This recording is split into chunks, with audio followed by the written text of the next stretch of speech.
A mensagem a seguir é uma pregação da Igreja do Nazareno Nova Europa. Esteja conectado conosco pelo tablet ou smartphone e assista nossos cultos online no site inne.com.br e acompanhe nossas redes sociais facebook.com/INNEuropa e twitter.com/INNEuropa. Igreja do Nazareno Nova Europa, mudando a história de sua vida. Livro de 1 Reis, por favor. Cadê Mateus? Vem aqui rapidinho aqui no teclado, Mateus. De manhã nós pregamos uma palavra, uma mensagem. Se Deus permitir, eu prego ela à noite em outra ocasião. Ok? Pregamos de manhã sobre um tema: Cristo venceu o mundo. Como é que ele venceu a dor da traição, da rejeição? Ok? Mas hoje à tarde, quando eu fui orar e ler a Bíblia um pouco e falar com Deus, eu senti Deus falando no meu coração muito sobre esse texto. Eu ainda questionei: Senhor, mas é sério mesmo? O Senhor quer que eu leia esse texto hoje? E aí eu fiquei com aquilo na minha alma, e pensativo, e o meu coração transbordando de alegria, mas questionando: Senhor, mas eu queria falar outra coisa. Mas eu quero acreditar que Deus, Ele tem uma palavra rema para algumas pessoas aqui hoje à noite. E eu não quero procurar o que é mais fácil ao meu coração e o que eu gostaria, mas aquilo que Deus coloca no meu coração hoje à noite para abençoar a sua vida e o seu coração. Antes de nós lermos o texto, 1 Reis capítulo 17, eu quero que você vá para esse texto e deixe aberto aqui.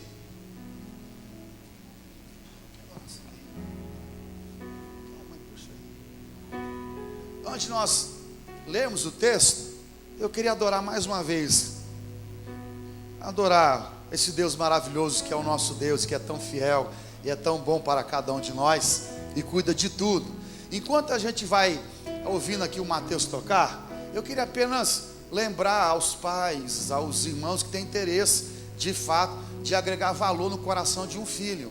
Olha, querido, o meu filho já está ficando apaixonado pelo violão. Mateus está dando aula toda quarta-feira para um grupo. Ele é pequeno, não é maior, porque você não está se esforçando para trazer seu filho ou sua filha. Gabriel já está dizendo lá: ó papai, sabia que não pode juntar essas cordas porque não sai som? Ó o ritmo, ó o ritmo, ó o ritmo. O ritmo é tem, não é nada, né? Não dá nada. Mas ele está achando que tem um ritmo bom. Eu estou lá: pô, tá bonito, filho, vamos embora. Daqui a pouco o filho está tocando, apaixonado pelo louvor, adoração. E você com oportunidade, formado em música. A gente fala e você... Vamos melhorar todo mundo? Você quer investir no seu filho? Não dá mais para entrar nessa turma. Já conversamos sobre isso. Tem um grupinho fechado. Eles vêm com chuva, sem chuva, mas você ainda pode procurar e perguntar: eu posso colocar o meu filho ou a minha filha? Ah, ele é grande. Não tem problema, eu trago ele grande. Mas ele vai aprender alguma coisa esse ano. Ele vai aprender mais esse ano. Amém, querido? Põe a mão no coraçãozão aí, antes de a gente ler a palavra. Põe a mão no seu coração. Vai dizendo para Deus falar com você onde você está. Vai dizer: Senhor, fala comigo hoje à noite, assim, abençoa minha alma, abençoa o nosso coração, abençoa a nossa vida. Fale com Deus onde você está.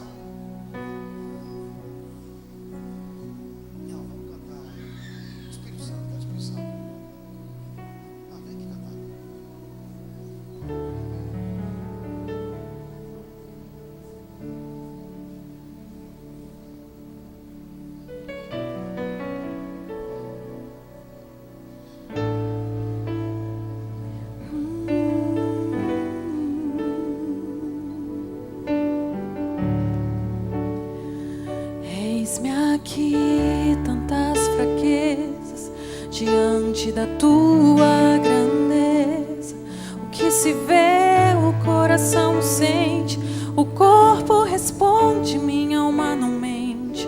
Sonda agora o meu coração, veja, Senhor, se não tenho razão, mas eu não quero ser tão racional. Espírito Santo pode se achegar e fazer morada. Fazer morada. Espírito Santo mora em mim. O meu coração coração é o seu lugar, faça morada. Eu te convido a nunca mais me deixar aqui. Eis-me aqui, tantas fraquezas diante da tua grandeza. O que se vê, o coração sente, o corpo responde, minha alma não mente. Sonda agora esse coração, veja, Senhor, se não tenho razão, mas eu não quero ser tão racional. Espírito Santo pode se achegar e fazer morada, e fazer morada. Espírito Santo, mora em mim. O meu coração é o seu lugar, faça morada.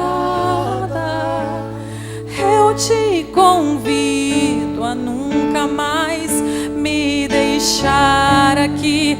Faça morada em mim, faça morada em mim, Senhor. Faça morada em mim, em mim.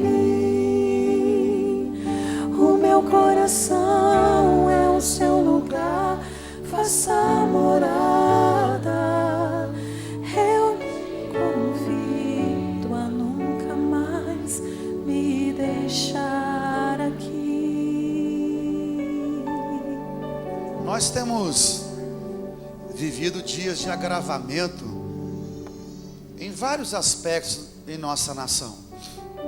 Alguns dizem que isso é um momento delicado por conta da economia, da descoberta de muitas questões de corrupção, de moralidade.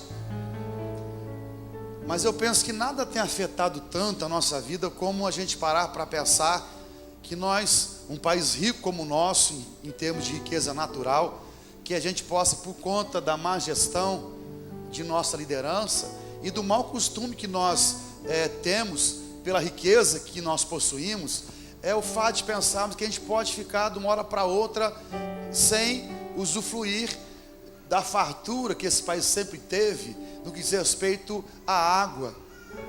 Há uma crise hídrica no nosso Brasil que talvez a gente nunca tenha passado em algum outro momento da história. A tal ponto que dias atrás estava se falando em São Paulo, eu não sei se essa prática vai ser de fato colocada como uso, mas o discurso era de que São Paulo ia ter um tipo de racionamento de 5x2, 5 dias sem água e 2 com água.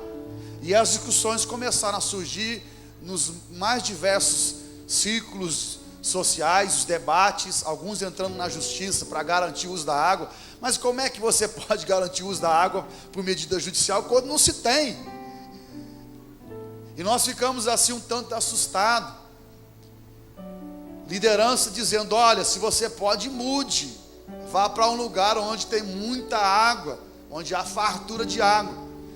Segundo as estatísticas que nós andávamos lendo, nunca se vendeu tanta caixa de água extra como nesses dias, porque o discurso está gerando um outro problema. Alguns estão tendo dentro de casa, já no quintal, em algum lugar, uma caixa, um recipiente maior, já para guardar água, temendo pelo futuro.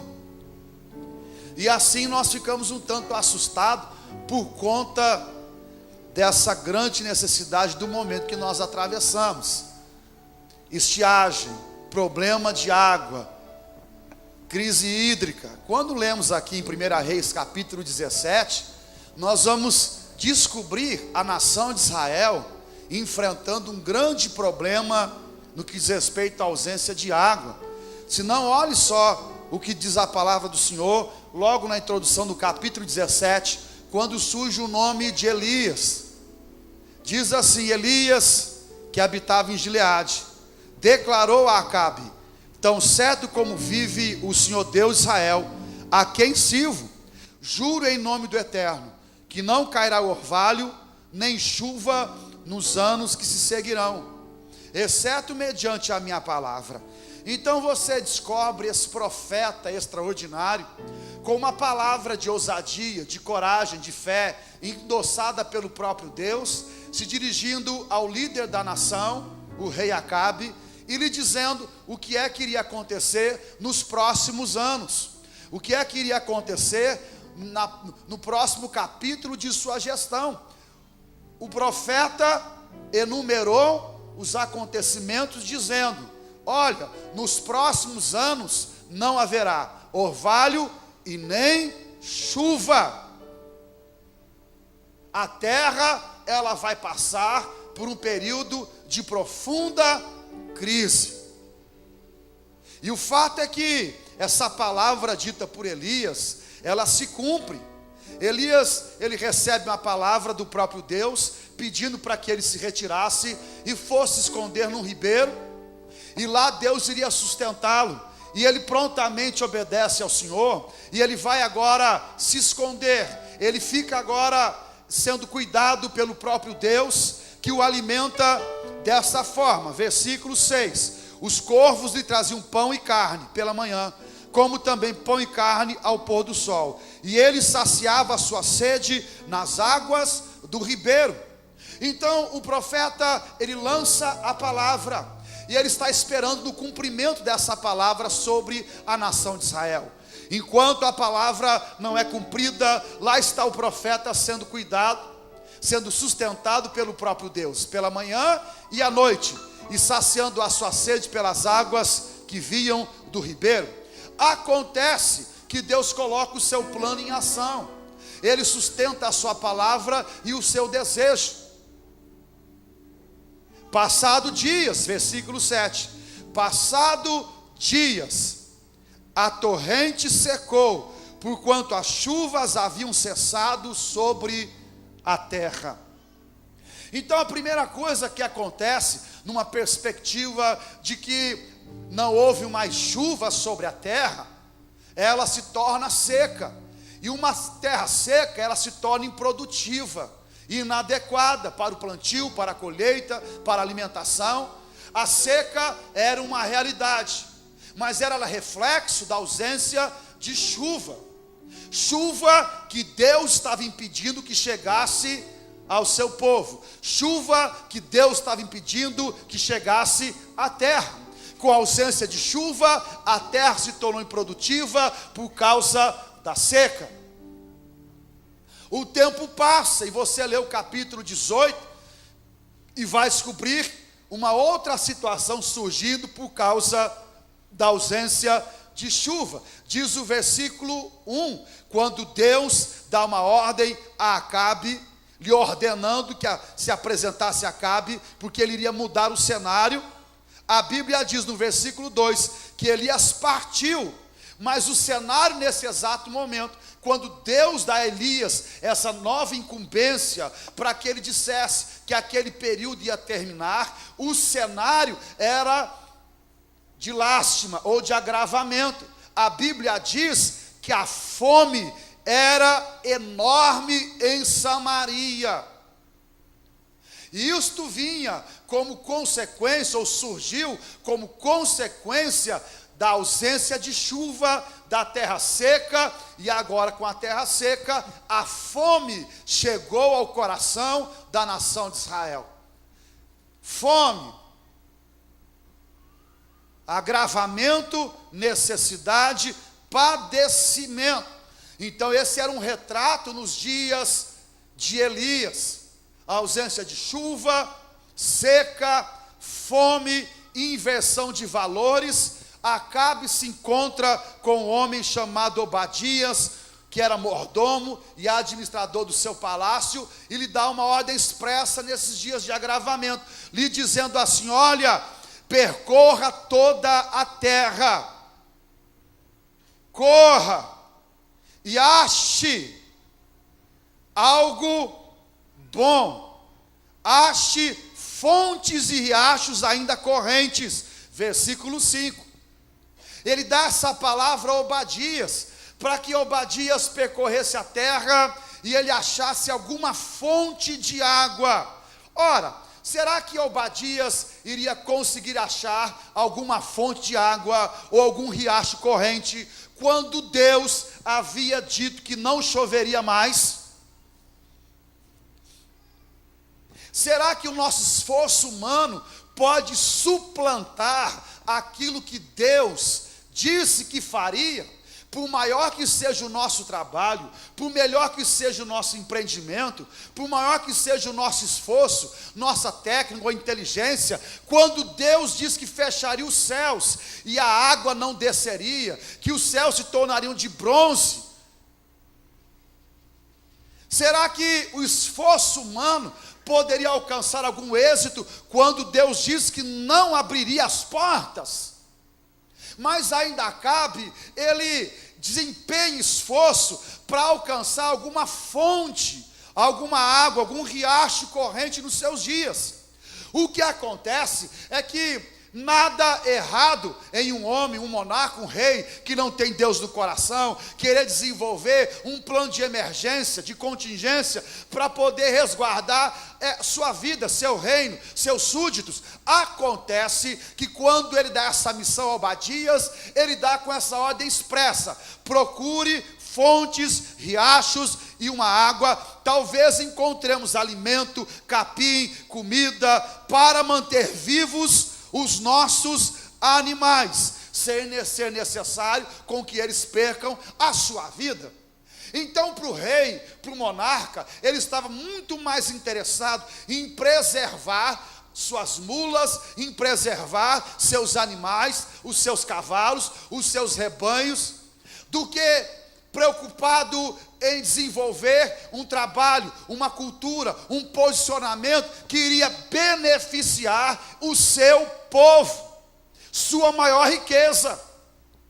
Mas tudo isso vinha como reflexo da ausência de água. E esse reflexo de ausência de água, de chuva que cai, de bênção que vem das mãos de Deus, também teve essa capacidade de expor a chaga, de expor o coração do povo, de expor a fé e o comportamento que esse povo tinha nesses dias de grande privação. Acabe estava preocupado com os seus animais, quando deveria estar preocupado com o seu povo. E nós paramos para pensar um pouco sobre o que está acontecendo nesse exato momento, nos dias de Elias, nos dias de Israel, quando a nação está passando por essa dura prova, por essa dura situação. Ela não vinha como obra do acaso.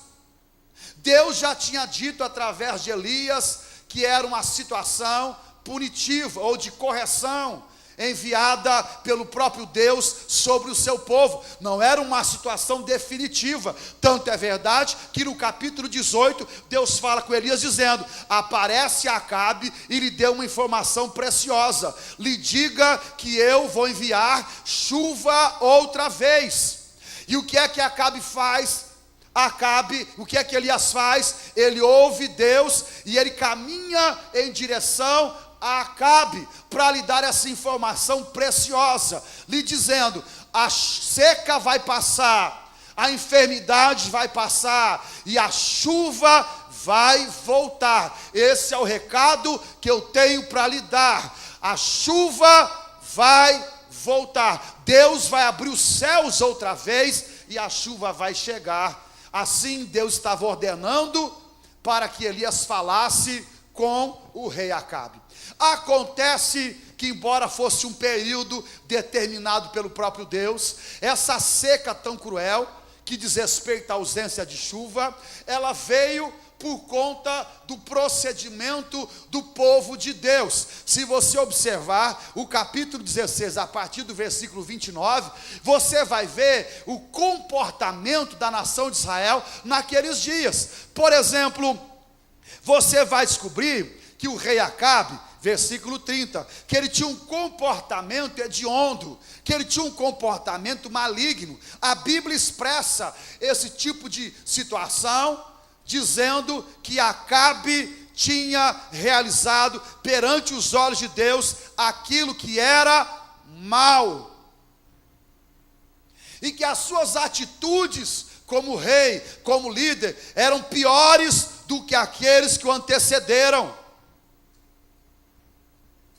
Um homem despreocupado com aquilo que Deus pensa, um homem despreocupado com aquilo que Deus vê, um homem despreocupado, um líder, um monarca, um chefe de família e um pai desenvolvendo um comportamento totalmente despreocupado se Deus poderia gostar ou não. Eu sou líder, eu sou chefe, eu sou o homem que faz acontecer, e se não for assim na história. Então esse homem tinha esse comportamento nocivo, estava semeando vento, certamente mais cedo ou mais tarde iria colher prejuízo, iria colher tempestade. Ele praticava aquilo que era mal diante dos olhos de quem? Do próprio Deus. E nós sabemos do que diz o salmista, que os olhos do Senhor percorrem toda a face da terra para se pronunciar ou para se fazer forte com aqueles cujo coração lhe pertence. Então você podia olhar para quem está pertinho de você e dizer a essa pessoa: olha, papai do céu, ele vê tudo. Diga para quem está pertinho de você: papai do céu vê tudo, ele observa tudo. Não fique tão preocupado com as questões de injustiça do tempo presente. Vamos observar Mateus rapidamente, deixa aqui marcado. Eu estive lendo hoje ainda e me deliciando no texto. Mateus capítulo 6, se não me falha a memória, mas vamos observar rapidamente o texto, porque aqui vem uma palavra relativa ao reino.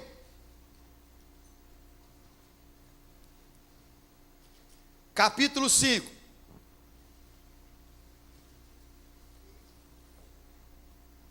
Olha só. Quando o Senhor Jesus esteve falando a respeito do reino, da implantação do reino, de sua justiça, ele reservou uma série de palavras para o nosso coração. Por exemplo, lá no capítulo de número 25, capítulo 5, versículo 22, você encontra o Senhor dizendo assim: olha, é importante você entrar em acordo com o seu irmão. Entre em acordo com ele. Versículo 23, se você for trazer a sua oferta e se lembrar de que teu irmão tem alguma coisa contra ti, deixa diante do altar a tua oferta, reconcilia-te e depois volta e apresenta a tua oferenda. Entre em acordo depressa com o teu adversário, enquanto estás com ele a caminho do tribunal, para que não aconteça que o adversário te entregue ao juiz, o juiz te entregue ao carcereiro, te jogue na cadeia. Com toda a certeza afirmo que de maneira alguma sairá dali, enquanto não pagares o último centavo. O que o Senhor estava ensinando, querido, é que a justiça de Deus, ela não vai falhar. A dos homens pode falhar, mas a de Deus não vai falhar. E Deus, como justo juiz, ele vê todas as coisas e todos os acontecimentos. Você não deve estar preocupado com assuntos que dizem respeito à aplicação da justiça divina. Ela, aos olhos dos homens, pode tardar, mas ela chegará mais cedo do que aquilo que você possa pensar, ou admitir, ou acreditar. Então, põe no seu coração, Acabe estava desenvolvendo um comportamento como se os céus não existissem.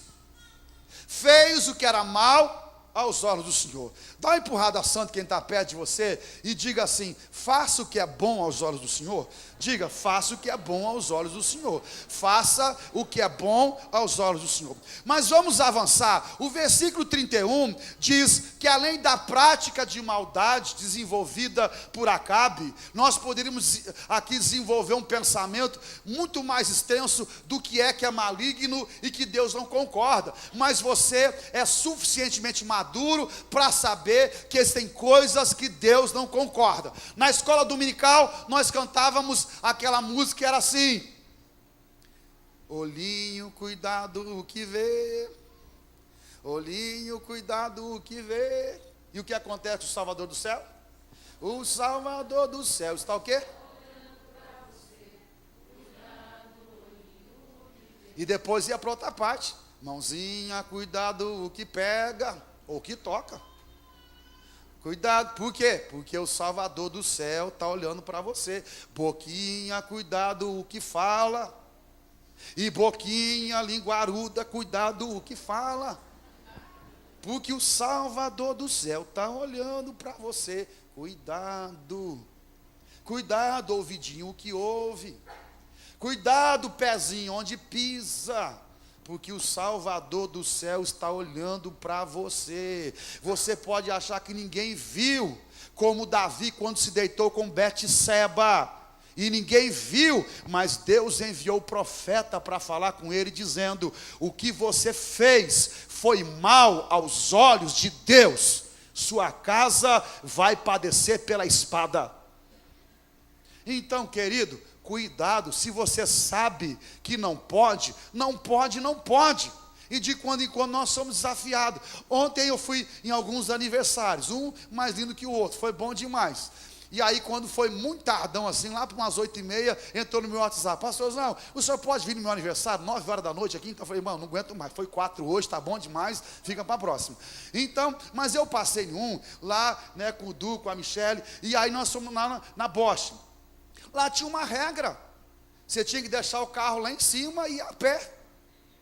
E aí a gente, Fabiana falou: não, estou com 5 crianças e tal, mas depois meu marido e o moço deixou a gente levar o carro com as crianças e voltar a pé. Mas, irmão, eu senti um formigamento na alma, para achar um lugar escondido, para deixar o carro em algum canto lá para baixo. Eu fui tentado pelo inimigo, tudo quanto é jeito. E ele: deixa aqui, ninguém vai saber, cara. Por onde é que você é bobo? Você é pastor, você fala, ninguém vê, ninguém vai ver. E eu fui lutando com a minha alma. Negócio, uma coisa tão boba, né, gente? E eu disse: não, e não, porque regra é regra, eu tenho que obedecer. E subi, pus o carro lá em cima, aproveitei, fiz exercício e ganhei umas calorias a menos, graças a Deus, e pronto, obediente. Você tem que aprender, pode, não pode. Então diga para quem está perto de você: pode, não pode. Está resolvido o seu assunto, sua vida, você entendeu? Pode, não pode. Se não pode, não pode, meu filho. Se não pode, não pode, e ponto final.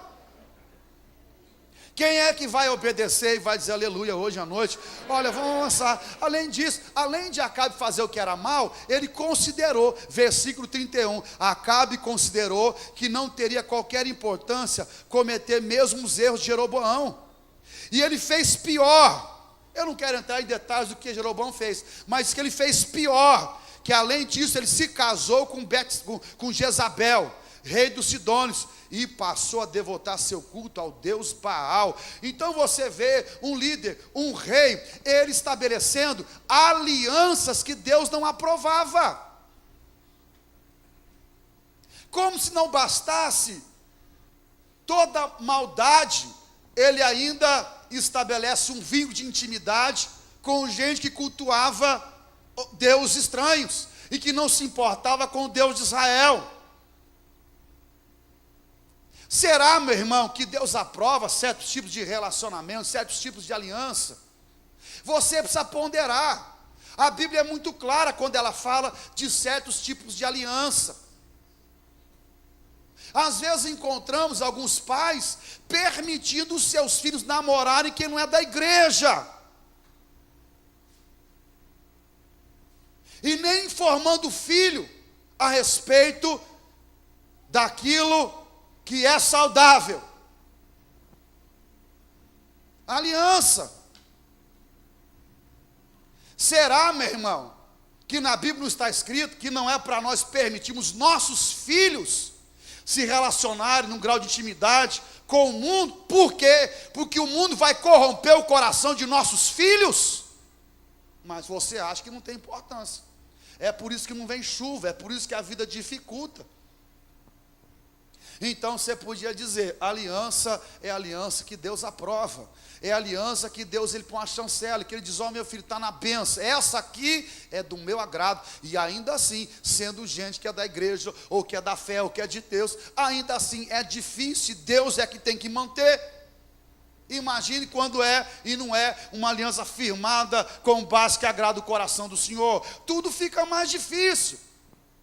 Nós conhecemos vários irmãos que vivem esse dilema. Muitas vezes o marido quer vir para o culto, a dona quer ir para o pagode. Imagine agora no carnaval, o santo varão quer ir para a igreja cultuar, a mulher dele está lá no sambódromo. Dá licença, meu irmão. É isso que nós queremos para a nossa família? Esse tipo de aliança? Então Acabe não estava preocupado. Ele estabeleceu alianças e modelo comportamental para o seu povo, dizendo que não tinha problema. Mas eu quero lhe dizer que você deve pensar com muita seriedade sobre o assunto e orar pelo seu filho, pela sua filha, pelos irmãos da igreja, pelos empresários, e pedir a Deus que Deus traga uma situação em concordância com o seu nome. E às vezes, como pais que somos, nós temos o grande potencial e preocupação de dar boa escola, de dar um futuro, uma caderneta de poupança, um carro, uma boas férias, um bom investimento, mas nós não nos preocupamos em orar e encaminhar nossos filhos para bons relacionamentos. Ora, se o teu filho achar uma esposa especial, ele se encontrou com o favor de Deus e foi presenteado por ele. Então ore e peça para o Senhor. Veja que esse homem não se preocupa. Vamos avançar para frente. Versículo 32, ele ergue altar de adoração, constrói altares a Baal. A idolatria começou a campear toda a nação de Israel, de maneira que Acabe estava dizendo que Deus não tinha importância, que cultuar a Deus não tinha valor algum, que os outros deuses eram superiores, que Baal, Azera, eles tinham predominância. Baal era tido como o Deus da chuva, o Senhor da chuva. Então o povo agradava a Baal porque as boas colheitas e a chuva, elas vinham por conta de que Baal sustentava. E dura coisa é, irmão, quando Deus faz algo por nós e outro leva o crédito. Dura coisa é quando Deus te abençoa e você acredita isso ao seu potencial e não à graça e o favor divino. Dura coisa é quando Deus abençoa essa nação e quem recebe crédito são deuses estranhos, sejam eles da religiosidade que for, da religião que for. Dura coisa é quando Deus abençoa as famílias que nós conhecemos, boas ou não. E essas famílias não têm a compreensão de que foi o próprio Deus que as agraciou. Então Deus, ele está sendo usurpado da verdadeira adoração que ele merece, para não dizer que nós às vezes temos esse comportamento. Mas o Senhor disse expressamente que nós deveríamos adorar a ele como único e verdadeiro Deus e agradá-lo. Quando chegaram aqui hoje à noite para adorar o Senhor como único e verdadeiro Deus, como alvo de vida, princípio imutável, como único Deus suficiente, e podem dizer aleluia onde estão.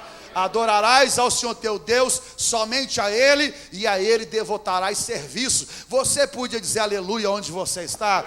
Em último lugar, como atitudes que a gente consegue diagnosticar, como situações que desencadearam um período de gravidade, diz respeito a esse comportamento narrado no versículo 33, versículo 34, onde diz, versículo 34, que El, que era habitante de Jericó, que era habitante do reinado de Acabe, ele deseja reconstruir Jericó. Jericó vencida por Josué.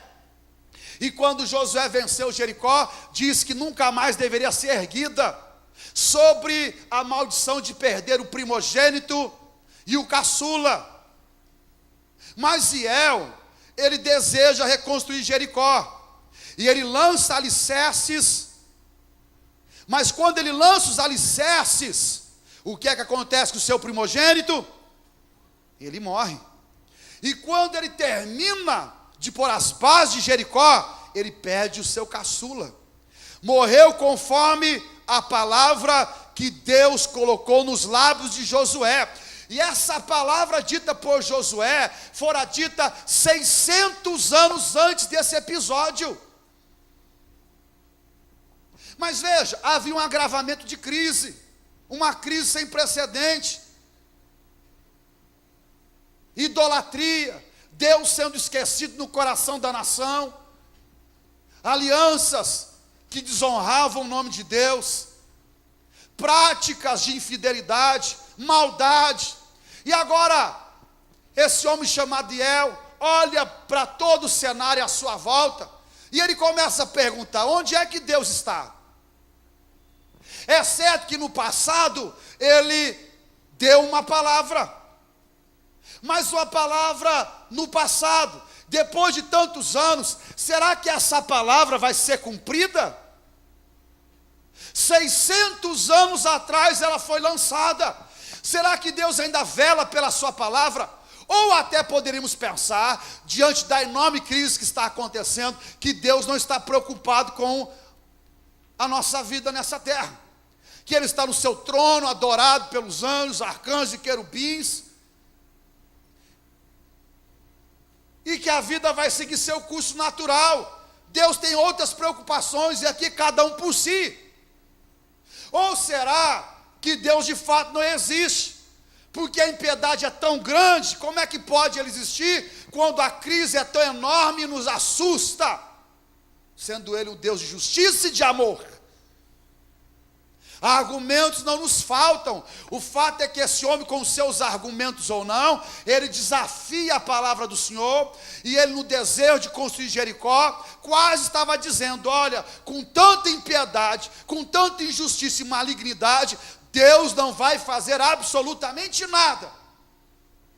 Mas quando ele começa a construir Jericó, conforme a palavra de Deus por boca de Josué, ele pede o seu primogênito, e mais tarde o caçula, como se Deus estivesse dizendo naqueles dias: a despeito das crises, a despeito das injustiças, a despeito dos demandos, da desordem baderna desse mundo, eu estou vivo e eu velo pela minha palavra para a cumprir. A palavra do Senhor se cumpre. E todo esse cenário que nós estamos vendo desencadeia esse processo, onde agora há uma seca, há uma fome terrível, há um povo vivendo um período de inversão de valores, e isso se parece muito com o cenário que nós estamos vivendo, onde encontramos muitas vezes muita gente sedenta, muita gente querendo beber da água da vida, mas não sabe onde é o poço, padecendo enormes necessidades, famintas do verdadeiro pão que veio do céu, e se alimentando precariamente nos mais diversos lugares, satisfazendo a alma com alimento inadequado, aceitando qualquer tipo de proposta, com o desejo de tentar encontrar Deus, mas a cada passo mais distante. Gente que vai passando pela vida com enorme inversão de valores, de maneira que as coisas têm preeminência ao ser humano, de maneira que a vontade divina do próprio Deus não encontra lugar muitas vezes no coração de seu próprio povo, mais preocupado em receber bênçãos do que ser bênção, mais preocupado com as suas coisas do que com o bem-estar do próximo, mais preocupado em receber do que fazer. Inversão de valores. Como se nós já não soubéssemos pela palavra que nosso destino não é outro que não seja o céu, e que nós devemos canalizar nossa força para chegarmos lá pela graça ou pela atuação da graça de Deus em nossa vida. Mas nós estamos com os nossos pés tão fincados na terra, que quando a crise vem, nós nos debruçamos em amargura, em preocupações, em discurso vazio, pobre, em vez de nos apercebermos da grande oportunidade que a história está trazendo ao nosso coração. Ora, nos discursos de Jesus, no Sermão da Montanha, ele foi dizendo: vocês são a luz do mundo. Vocês são a luz do mundo e vocês são sal da terra. Luz do mundo e sal da terra. Você podia dizer para quem está pertinho de você: você é uma pessoa especial para Deus nesse mundo. Diga: você é alguém especial para Deus nesse mundo. Você é alguém especial. Você é alguém especial. Você é alguém especial. Domingo atrás nós falamos um pouquinho e eu queria repetir só para você se lembrar. Deus te deu algo que alguém precisa. Deus te deu algo que alguém precisa. Repita para quem está pertinho de você: Deus te deu algo que alguém precisa. Deus te deu algo que alguém precisa. Um talento, um dom, um potencial, uma capacidade para abraçar, para ensinar, para falar, para demonstrar, para ligar, para corrigir, para exortar, para ensinar, para caminhar uma milha, para receber, para agasalhar, para esconder. Não importa. Todos nós temos algo que Deus deu e que alguém precisa. Eu podia ouvir um aleluia a alguém aqui hoje à noite? Será que alguém está entendendo o que Deus está falando aqui hoje à noite? Veja bem, lá estava a crise. E eu gosto de olhar todo esse cenário que está acontecendo, porque agora Deus chamou Elias.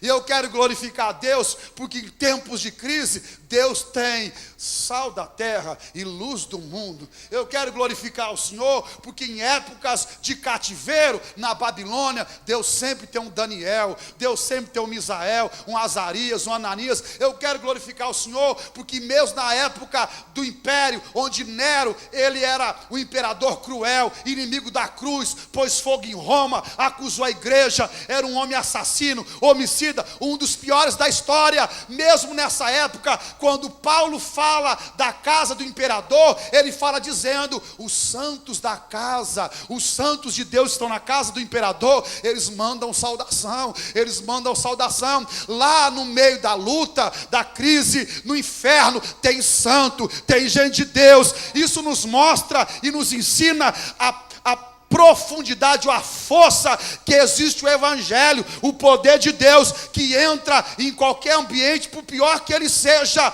e pessoas se rendem ao evangelho, e por pior que seja a crise, lá se encontram sal da terra e luz do mundo. Os santos da casa de César mandam saudações, trabalham lá com o imperador, santos vivendo no verdadeiro inferno, mas santos na Babilônia, homem de Deus dos dias de Acabe. Deus fala com Elias: olha, veja só, Deus dá uma ordem a Elias: vai falar com Acabe, diz que não vai chover. Depois dá uma ordem para ele: vai para o ribeiro, versículo 30, vai para o ribeiro, e Elias vai para o ribeiro. Agora, versículo 7, 8, vê a palavra do Senhor: apronta-te e vai para Sarepta, território de Sidom. Eu ordenei que uma viúva te providencie teu sustento. Nós ficamos encantados com a fé, com a obediência, com a prontidão em obedecer os caminhos do Senhor, de fazer o que Deus pede, mesmo a contragosto. Não está na Bíblia que Elias não gostou do que Deus pediu. Mas veja, quem é que pode imaginar que Elias gostou de falar com a maior autoridade da época e lhe dizer que não ia chover? Você podia tomar por consciência um exemplo simples de que Deus deu uma ordem para você falar com o teu chefe, que a empresa que você trabalha, mando dele, vai ficar 3 anos sem crescer, improdutiva, e porque isso é um recado de Deus. Ele vai olhar para você ou vai dizer que você está louco, vai te mandar embora, ou vai mandar te prender. O discurso não é cômodo, não é confortável, mas Elias não estava pedindo a Deus uma tarefa confortável. Elias era um homem profundamente obediente. O seu nome tem um sentido hebraico de Yahvé é o meu Deus, refletia exatamente a essência de sua vida e mensagem. Elias era um devoto, confiava, amava a Deus, tinha uma prática de vida onde evidenciava sua obediência, sua aliança, e o seu estilo de vida, sua comunhão com o próprio Deus, apontava para aquilo que Deus esperava que Israel desenvolvesse com ele. O quão Deus almejava que Israel tivesse esse comportamento, que o seu povo tivesse esse mesmo comportamento de Elias, tão distante naqueles dias. Mas lá está Elias, recebe palavra, obedece, caminha pelo que Deus fala, cheio de fé, de convicção. Ele mora em meio aos pagãos, ele caminha pelas ruas da cidade, ele fala verdades. Ele está em Sarepta de Sidom, que é a terra natal de Jezabel. O seu nome é Jeová é Deus. Quando alguém supostamente chamava Elias, estava dizendo lá na terra de Jezabel: Jeová é Deus, está aqui, Jeová é Deus, está aqui, Jeová é Deus, está aqui. Elias, Jeová é Deus. E Deus colocou esse homem para viver em meio a esse povo pagão. E lá está Elias, vivendo em meio a um povo pagão, obediente ao Senhor. Mas será que em tempos de crise o sobrenatural existe? Será que em tempo de crise Deus opera milagres? Será que em tempo de crise Deus cuida e sustenta o seu povo? Lá está Elias. Deus diz: eu dei ordem para que uma viúva te sustente. Mãos frágeis para sustentar, gente com dificuldade para cuidar, gente cujo prognóstico de vida não era melhor do que uma refeição e depois disso aguardar a própria morte. Assim a viúva prestou informação a Elias do encontro que teve com ela. Mas Elias não estava preocupado se essa mulher tinha condições ou não. Ele estava andando debaixo da autoridade divina, e Deus disse para que ele fosse sustentado por uma viúva. E ele foi, a despeito das qualificações dessa mulher, porque Elias, ele estava amparado num Deus que fala e cumpre aquilo que diz. A crise estava, mas na hora da crise, lá estava o milagre, lá estava o cuidado, lá estava a multiplicação. A viúva obedece, a viúva atende, e a Bíblia diz que o milagre foi acontecendo dia após dia. A farinha não acabava, o azeite não acabava, e assim Deus sustentou a casa daquela viúva por intermédio da ação divina. Você podia glorificar o Senhor, porque não há crise, não há situação alguma que impeça Deus de atuar. Na verdade, quando as crises vão tomando conta desse mundo doente que vivemos, junto com a crise está o milagre, a intervenção divina e o cuidado de Deus com o seu povo, como se Deus estivesse dizendo: eu estou vivo. Milagre! E o milagre acontece. Elias agora fala com a nação que a chuva vai chegar. Você podia dizer para quem está pertinho de você: tempos bons vão chegar. Diga: tempos bons vão chegar. Tempos bons vão chegar. Tempos bons vão chegar. E a chuva chega mesmo. Capítulo 18, vamos observar lá no versículo 45. Olha só, 18 e 45. Em pouco tempo o céu se escureceu completamente com as muitas nuvens. Chegou a ventania e caiu uma grande chuva. Quantos podem glorificar a Deus hoje à noite? Porque uma grande chuva vai chegar sobre a nossa vida, nossa nação, nossa casa, nossa família, sarando toda a crise, extirpando toda a necessidade de alimento espiritual, tratando da ausência de valores. Chuva que vem de Deus. Mas eu não estou tão preocupado quando vos falo nessa noite a respeito das ações que Israel teve, nem tão preocupado com a ausência da chuva, com seus reflexos e daquilo que Deus fez. Porque Deus, Ele me traz aqui hoje à noite para colocar um único princípio em seu coração, diante de tudo aquilo que você já ouviu e que deve mover seu coração para uma atitude e uma ação responsável diante dEle. E ela está aqui no capítulo 18, versículo 30. Já descobrimos atitudes que fazem com que a chuva não venha, o que pode acontecer com a ausência de chuva: terra seca, fome, inversão de valores, crise sem precedente algum, milagres e cuidado de Deus em tempos de crise, e chuva que vem mais tarde.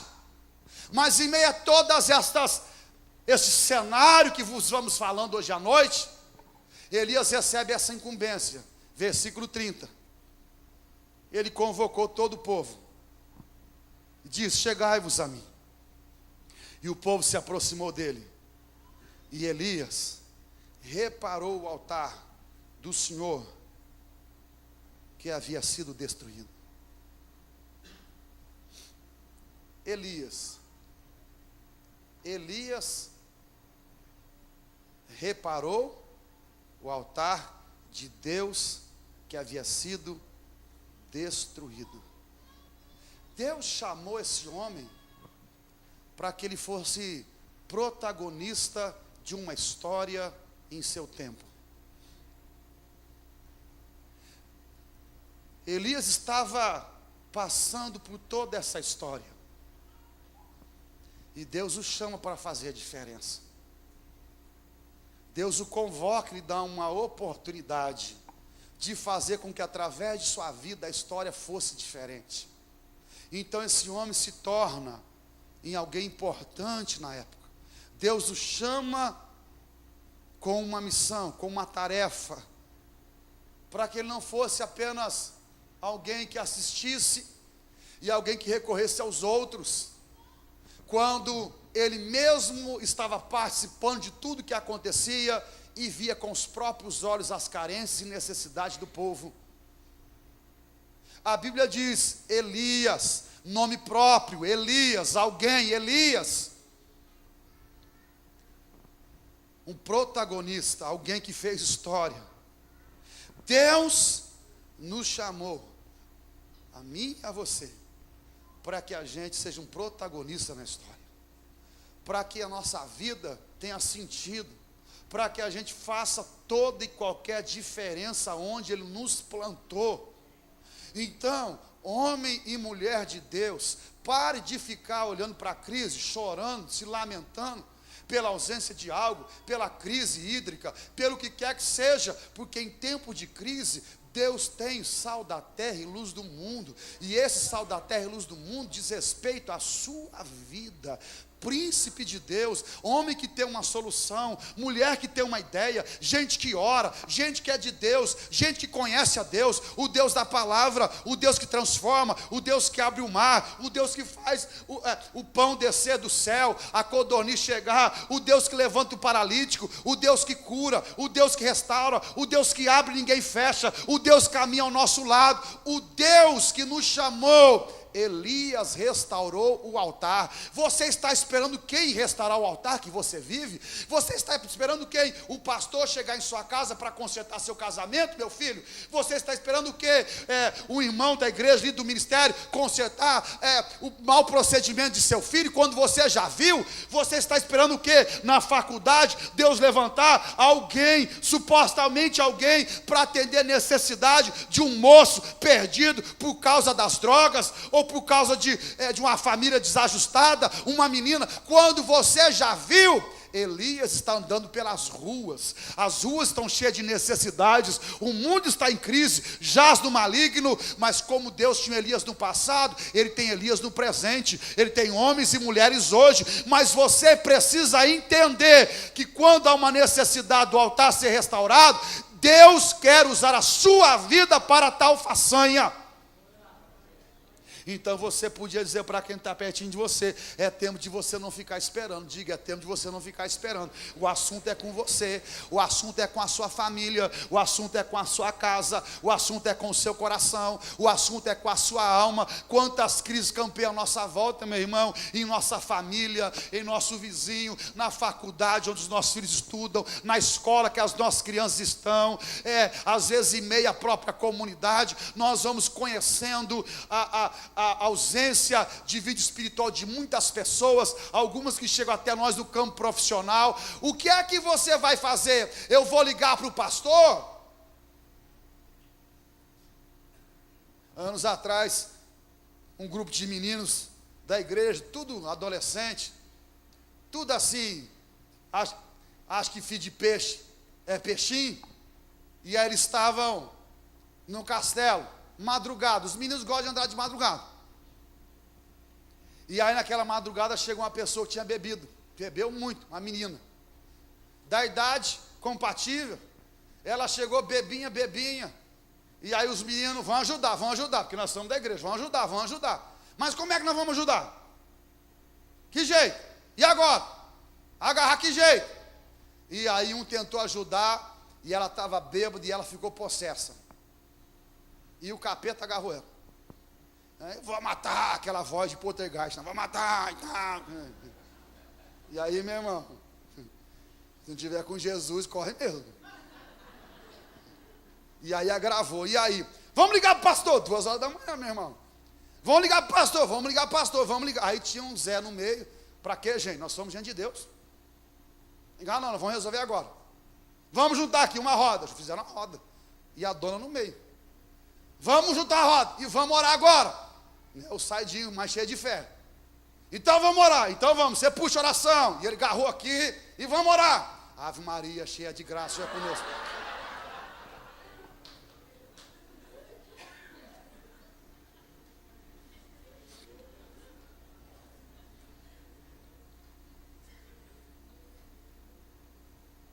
Você precisará parar para ponderar nesse mau costume que a gente vai tendo, onde nós achamos, meu irmão, que Deus não chamou a gente, para a nossa vida ter um sentido no seu reino.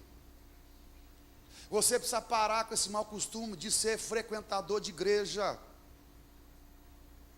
Você tem que compreender a palavra do Senhor. A Bíblia diz que aquele que não dá fruto, que o próprio Senhor vai cortar e vai lançar no fogo.